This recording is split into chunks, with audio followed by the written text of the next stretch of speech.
से डिबेट शुरू करेंगे क्योंकि इस मामले में अपडेट बहुत जरूरी है कि अब तक क्या अपडेट आया है। हालांकि बताया जा रहा है कि सुरभि से अभी कनेक्शन हो नहीं पाया है। तो नाजिम खान, आपसे ही शुरुआत करते हैं। जो साक्ष्य सामने आए हैं, क्या उस पर एतबार है? देखिए विवेक जी, जिस तरीके से अभी बताया जा रहा है साक्ष्य के बारे में, जबकि कोर्ट ने यह कहा था कि जो भी अंदर एएसआई की सर्वे होगा वो बाहर नहीं आएगा, सीधा कोर्ट आएगा। तो ये बाहर आने का मतलब ये बातें करना, लीक करना, ये कहां? ये तो संविधान के खुलेआम धज्जियां उड़ा रहे, मेरे कोर्ट की अवहेलना कर रहे हैं इस तरह की बातें बार बार लाकर। मैं बार बार एक ही बात कहूंगा, देखिए अभी ज्ञान व्यापी का सर्वे चल रहा है और भारत का मुसलमान सर्वे के साथ खड़ा होकर सर्वे करवा रहा है मुस्लिम पक्ष बड़ी मजबूती के साथ। ऐसा नहीं है कि नहीं करवा रहा है। नहीं, ऐसा नहीं है।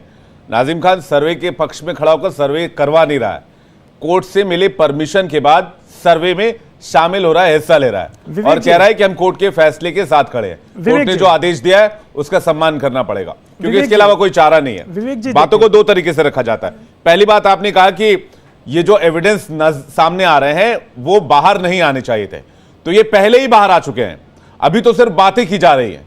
तो मुद्दा इस बात का है कि क्या ये जो तस्वीरें आप देख रहे हैं, जो मस्जिद के अंदर कहीं त्रिशूल दिखता है, कहीं कमल फूल दिखता है, कहीं शंख दिखता है, कहीं पुष्प का आकार की आकृति दिखती है, क्या इसको आप मानेंगे?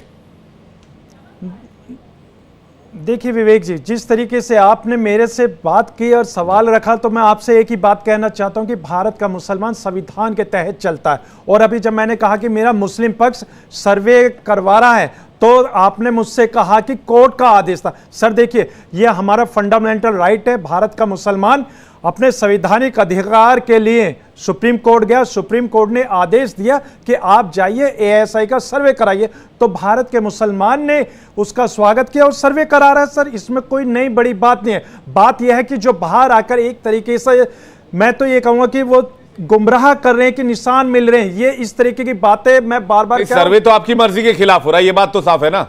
देखिए, हम सुप्रीम कोर्ट के आदेश का बिल्कुल पालन करते हैं, जैसे सुप्रीम कोर्ट ने कहा हम उस तरीके से तैयार हैं सर। अब सुप्रीम कोर्ट ने कहा कि एएसआई का सर्वे हो, तो आपकी मर्जी नहीं है? नहीं, देखिए हम मैंने कहा ना, हम संविधान को मानने वाले हैं सर। ठीक है, संविधान के हमारे साथ आचार्य विक्रमादित्य है, हमारे साथ अजय गौतम भी जुड़ गए, हमारे साथ बिलाल खान भी जुड़ गए। एक बार फिर से आप सभी का स्वागत करूंगा। आचार्य विक्रमादित्य के पास जा रहा हूं। आचार्य कह रहे हैं कि संविधान के अधिकारों के तहत हम कोर्ट गए और उसके बाद आदेश आया, उसके बाद हम सर्वे में हिस्सा लिए। लेकिन मेन सवाल जो मैं ये जानना चाह रहा हूं ये कि क्या जो साक्ष्य सामने आ रहे हैं उन साक्ष्यों को आधार मिलेगा कि नहीं मिलेगा? विवेक जी, सबसे पहले तो इनसे ये पूछ लीजिए संविधान को कितना मानते हैं। संविधान बड़ा या कुरान बड़ी, ये सबसे पहले यहां ये स्वीकार कर लें पहले तो, क्योंकि इनको तो आपकी बात का जवाब दूंगा सर। हर क्षण पर अपने अपने तिल कभी ये कभी वो बात करनी है, कभी ये बात तो कोई मानने वाले नहीं है। क्योंकि इन्होंने आज भी बाबरी मस्जिद के केस के अंदर, बाबरी वाले केस के अंदर, अयोध्या वाले केस के अंदर आज भी स्वीकार नहीं किया है। क्योंकि आज जिस प्रकार के लोग इस देश में राजनीति करते आए हैं, एक शाम बाबरी के नाम मनाई गई, आने वाली पुश्तों को मैं बताते रहेंगे कि क्या हुआ था वहां पर, क्या हुआ था। अरे सुप्रीम कोर्ट ने सत्य सामने लाकर आर्कियोलॉजिकल सर्वे के आधार पर, तथ्यों के आधार पर, कागजात के आधार पर, प्रमाणों के आधार पर एक न्याय दिया और मालिकाना हक जमीन जो थी वो हमें दी गई। इनको बख्शीश के अंदर, इनको केवल आंसू पूछने के लिए 5 एकड़ जमीन भी दे दी गई। केवल उसको भी ये जिस प्रकार से है, अगर ये हमारी जो भारत के अंदर संविधान के जिस प्रकार से इनके आंसू पूछने के लिए कार्य किया गया, उसको भी नहीं मानते। ये तो नहीं, तो कोर्ट का आदेश था। एक सेकंड, आचार्य विक्रमादित्य मानते हैं क्योंकि मदरसे में जो सिखाया जाता है। मैं कह रहा हूं कि ये तो कोर्ट का आदेश था कि इनको भी 5 एकड़ जमीन दी जाएगी जहां पर ये अपने धर्म के मुताबिक एक मस्जिद का निर्माण कर पाएंगे। या आंसू पोंछने के लिए था, नहीं था, इस तरह के रिमार्क्स की जरूरत नहीं है। आचार्य विक्रमादित्य, नहीं, इस तरह के रिमार्क्स की जरूरत। एक सेकंड बिलाल खान, मैं आऊंगा इस तरह के। नहीं, मैं कह रहा हूँ कोर्ट का आदेश है, हक है कि नहीं है वो आप तय मत करिए, वो छोड़ दीजिए आप।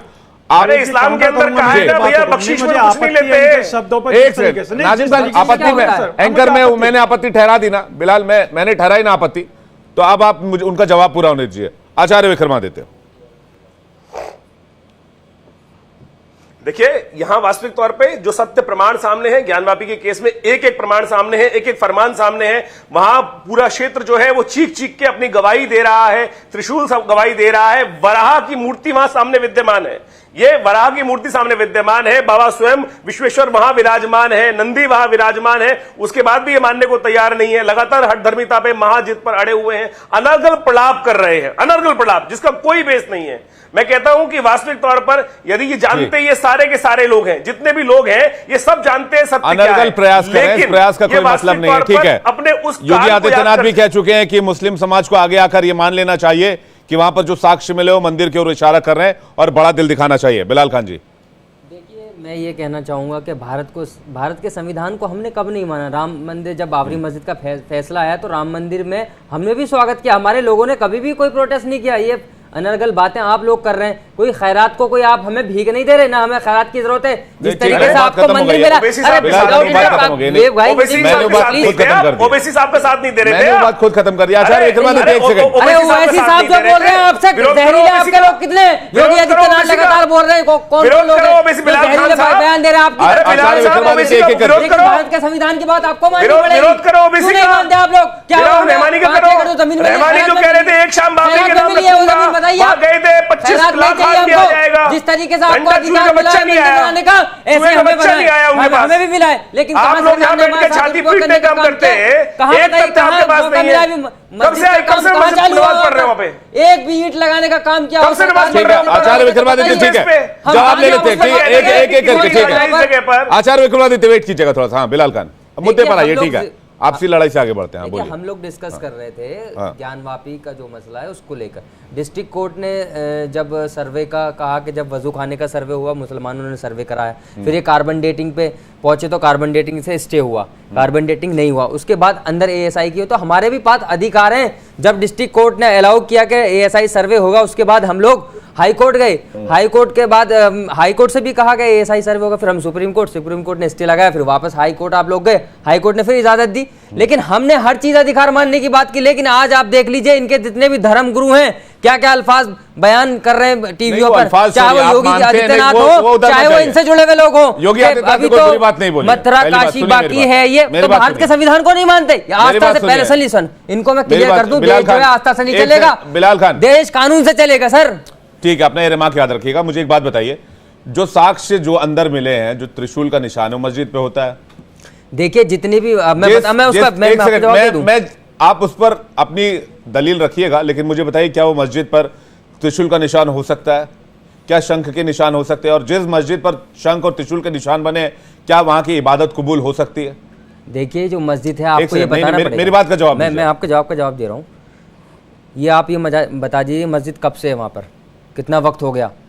औरंगजेब के जमाने से पहले वहां नमाज हो रही है। उस वक्त पे किसी भी मुगल को ये नहीं था कि वहां पर, सुनिए, वहां पे पहले हिंदू मुसलमान नहीं था। सुन लिए मेरी बात, आपके पास क्या साक्ष्य है? 500 साल से नमाज हो रही है, उससे पहले से नमाज हो रही है। जमाने में मस्जिद बनी थी, ठीक है। सुनिए, अब मुझे एक बात बताइए, आपको ये वक्फ बोर्ड की जमीन है, ये पता नहीं पता? वक्फ बोर्ड की जमीन थी वो, तो वक्फ बोर्ड की जमीन, उससे पहले भी जो चीजें थी देश के अंदर, ऐसी चीजें अगर आप गड़े मुर्दे उखाड़ेंगे तो मैं आपको 100 चीजें बता दूंगा। जैन समुदाय के जो धर्म गुरु है वो कहाँ गए? सुप्रीम कोर्ट गए नहीं गए कि हमारी मंदिर बनाए गए? उन पे जवाब देंगे लोग। आपको कोर्ट के फैसले से तकलीफ है ना? वो भी आपको कोर्ट के फैसले से तकलीफ है? अजय गौतम जी के पास जा रहा हूं। अजय गौतम जी हमारे साथ बने हुए। अजय गौतम जी, अदालती आदेश है तो फिर किस बात का इतना रोना गाना है? स्पष्ट मत है कि कार सेवा की करो तैयारी, ज्ञानवापी में आ रहे हैं। देख लो अभी किस तरीके की भड़काऊ बातें कर रहे हैं शुरुआत से। देखिए, ये वही करना चाहते हैं जो बाबरी मस्जिद का हाल किया, यही ज्ञानवापी में करना चाहते हैं। इनकी बोली से देख लीजिए क्या करना चाह रहे हैं। देश के कानून की धज्जियां उड़ाने का काम आपके चैनल पे कर रहे हैं और आपके मुंह से अल्फाज नहीं निकला। एक्सपोज हो चुके हैं। अरे बोलने दीजिए ना, पहले सुन तो ले, कहना क्या चाह रहे हैं। हमने जो सुनना था। हाँ, तो बोलने दीजिए। आचार्य गौतम, मेरे टाइम की लिंचिंग कर रहे हैं, देखो ये बैठ के। नहीं, अरे भैया सुन तो आप लोग करते हैं। अरे सुन तो लो मेरे भाई। और ये जो कह रहे हैं ना कि मुझे लग रहा है आचार्य गौतम जी आपकी आवाज ठीक से नहीं आ पा रही है, लेकिन सवाल ये कि जब मामला अदालत में है तो फिर कार सेवा की करो तैयारी वाला स्लोगन कितना जरूरी है? इस तरह की लाइंस क्या कितनी अब आ रही है मेरी आवाज? आपको आ रही मेरी आवाज? जी जी बिल्कुल आ रही है, बिल्कुल आ रही है। अब मैं कह रहा हूं जब मामला अदालत में है, अदालत से सारी चीजें हो रही हैं, अदालत के फैसले से जो प्रोसेस है वो आगे बढ़ रहा है। अब फैसला किसी के भी पक्ष में है, चाहे हिंदू पक्ष में है चाहे मुसलमान के पक्ष में है, फिर इस तरह की बयानबाजी की जरूरत है कि कार सेवा की करो तैयारी। शांडिल्य जी, मैं 3 छोटे छोटे बिंदु क्लियर कर दूं जो अभी तक डिबेट में मुख्य है। पहली बात तो 2.67 एकड़ था और हम लोग उसमें स्टेक होल्डर थे, और हम भी सुप्रीम कोर्ट के फैसले से इत्तेफाक नहीं रखते, क्योंकि जितनी जो मंदिर तोड़ने वाले लुटेरे और उचक्के लोग थे उन्हें 5 एकड़ जमीन का दे दी, जबकि विवादित 2.67 एकड़ का था। तो इसलिए हमने भी सुप्रीम कोर्ट को लिखा हुआ है कि जो 5 एकड़ जमीन अपनी जो विधान की धारा 143 असीमित पावर को इस्तेमाल करते दिए, ये तुरंत इनसे वापस ले लीजिए। अब मैं आता हूँ वापी के ऊपर। पहली बात ये सही, इस्लाम के अंदर लिखा है कि किसी और धर्म से ली हुई मंदिर जमीन पर मस्जिद तामील नहीं हो सकती। अरे इस देश के अंदर पहली जो मस्जिद बनी थी वो केरल में एक हिंदू राजा ने दी थी, तो कैसे अगर आप कि दूसरे की जमीन पे कब्जा करके उस पे जहां से इस्लाम चला वहां तो गुफाओं में और टेंटों में रहते थे, वहां तो कोई इमारत ही बना नहीं पाए आज से 1400 साल पहले में। यहाँ आकर इन्होंने इतनी बड़ी बड़ी बिल्डिंगें बना ली। ये बिल्कुल इसी तरीके का मकान बनाए कौन और उस पर लेबल लगा दे कोई और। तीसरी बात मैं यहाँ बता दूं, ये जो कह रहे हैं ना हम सुप्रीम कोर्ट के ऑर्डर का सम्मान कर रहे हैं, महाराज आप सुप्रीम कोर्ट के ऑर्डर का सम्मान नहीं कर रहे। आप बाहर जो पुलिस खड़ी है डंडा लेके उसका, और जो योगी जी का बुलडोजर खड़ा उसका, आप उसका सम्मान कर रहे हो। भाषा देख ली इनकी, कोई लग रहा है भाषा से किस तरीके की बात कर रहे हैं। नहीं, आप कह रहे हैं कि सिर्फ कोर्ट के प्रेशर में इस बात को माना जा रहा है। किसी के बाप की उससे नहीं डरते लाठी से, समझिए ना, संविधान की बात कर रहे हैं यहाँ पर। सुप्रीम कोर्ट पे सवाल इन्होंने उठाया, आपने रोका इनको। बिलाल खान कार सेवा करेंगे, फलाना करेंगे, ऐसे लोगों को बिठा कर हिंदू किसी मुस्लिम भी आदेश से सहमति असहमति हो सकती है, देश लोकतंत्र से चलता है। तो लोकतंत्र की बात करिए ना, हम तो लोकतंत्र की बात कर रहे हैं सर। उन्होंने कहा कि हम उनके फैसले से इत्तेफाक नहीं रखते, इसलिए हमने उन्हें अपील दायर की है।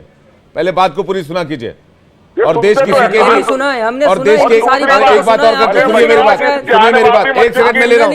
अजय गौतम 1 सेकंड रुकिएगा, अजय गौतम जी 1 सेकंड दीजिएगा। मैं 10 सेकंड और ले रहा हूँ सर, फिर मैं चुप हो जाऊंगा। ये बिलाल खान वकील हैं, चलो ये कहते हैं, मैं मान भी लेता हूँ ये वकील है, कहीं से भी होंगे, अच्छी बात है, वकील है, सम्मान करता हूँ, उन्होंने भी इनरोलमेंट करा रखा है। अरे भैया कोई भी मस्जिद तब वक्फ होती है जब उसका कोई वक्फी हो। मुझे ये बता दो जिसको मस्जिद का लेकर ढिंडोरा पीट रहे हो उसका वक्फी कौन है? नाम बताओ मुझे उसका, कौन सी गजट नोटिफिकेशन के अंदर वो मस्जिद है और कौन उसका वक्फी है। मैं वक्फ एक्ट 1995 का आपको हवाला देके पूछो, बताओ उस मस्जिद का वक्फी कौन है? अगर बता दिए तो इस डिबेट से वापस जाना पड़ेगा आपको। आप बताओ ना, गजट नोटिफिकेशन नंबर बताओ और उसका वक्फी का नाम बताओ, वक्फी कौन है? मैं आपको बता रहा हूँ, उस वक्त की जो हमारा वक्फ बोर्ड का एक्ट आया था उसके अंदर ही अंतर्गत इसको डाला गया था। और बता रहा हूँ, सुनिए, मैं आपको बता रहा हूँ, सुन लीजिए पहले, एक सुनने का माध्यम भी रखिए। जो आप वक्फ बोर्ड की यहाँ बात लगातार कर रहे हैं कि क्या है क्या नहीं, आप वक्फ बोर्ड एक्ट पढ़ा है आपने? वक्फ बोर्ड एक्ट के बारे में मुझे बताइए, कौन कौन सी जो प्रॉपर्टीज है वो हमारे अंदर आती है, बताइए। वक्फ बोर्ड की आपको डेफिनेशन नहीं पता होगी, आप यहाँ बोल के वक्फ बोर्ड का नाम लेकर गुमराह करने का काम कर रहे हैं। जो कोर्ट में मामला चल रहा है, हमारे पक्ष ने एविडेंस रखे, उसके बाद सारी चीजें आपके पक्ष ने भी रखे। हमने नहीं कहा, ये तो हिंदू मुस्लिम की बात ही नहीं है, ये दो पक्ष वहां गए थे, एक अंजुमन कमेटी वहां कोर्ट में गई थी, एक हमारा हिंदू भाई गया था। आपको हिंदू मुसलमान बना दिया। अरे जो भी फैसला आएगा उसको क्यों ना माना जाएगा, लेकिन नहीं मानते। कार सेवा की बात करने लगे, मार पिटाई की बात करने, गुंडागर्दी की बात करने लगे, लाठी। एक बात अजय गौतम जी 1 सेकंड, एक लाइन जो कही थी बिलाल खान ने, मैं उसमें मुझे बड़ी तकलीफ हुई इस बात से, मैं उसमें एक रिमार्क देना चाहता हूँ। उन्होंने कहा कि किसी के बाप से किसी की लाठी से देश नहीं चलेगा। मैं बिलाल खान को एक बात बता दूं, एक सेकंड, मैं उसमें मेरी बात तो सुन लीजिए, मेरी बात तो सुन लीजिए। मैंने बोला तो, मैं जवाब दे रहा था मैं इनका, किसने बोला आपको? इन्होंने बोला ना पुलिस लाठी मारेगी, क्यों मारेगी पुलिस लाठी? उनसे सवाल पूछा, क्राइम किया हम लोगों ने, तो आप पर सवाल पूछ रहा हूं, तो आपको एतराज क्यों हो रहा? मेरी बात सुनिए, आपने जो कहा कि देश किसी के बाप का नहीं है, तो मैं आपको बता दूं, लाठी क्यों मारेगी पुलिस? सुन लीजिए मेरी बात सुन लीजिए, मेरी बात सुन लीजिए। अजय गौतम जी 1 सेकंड, ये देश कानून की लाठी से चलेगा और जो दाएं बाएं होगा उसको कानून की लाठी का सामना करना पड़ेगा। ये बोलना चाहिए, चाहे वो कोई भी हो। यूज देखिए ना, मैंने किसी धर्म का नाम लिया नहीं लिया, मैंने बोला चाहे कोई भी हो, और ये देश वाकई किसी के बाप का नहीं है, ये देश कानून के बाप का है। सुन लीजिए, अब जिसको मैं समझाना वो भी आचार्य समझे। विक्रमादित्य के पास जो जा समझना रहा चाहना है हूँ, वो भी आचार्य समझे। विक्रमादित्य के पास जा रहा हूँ। एक सेकंड वेट कीजिए। आचार्य विक्रमादित्य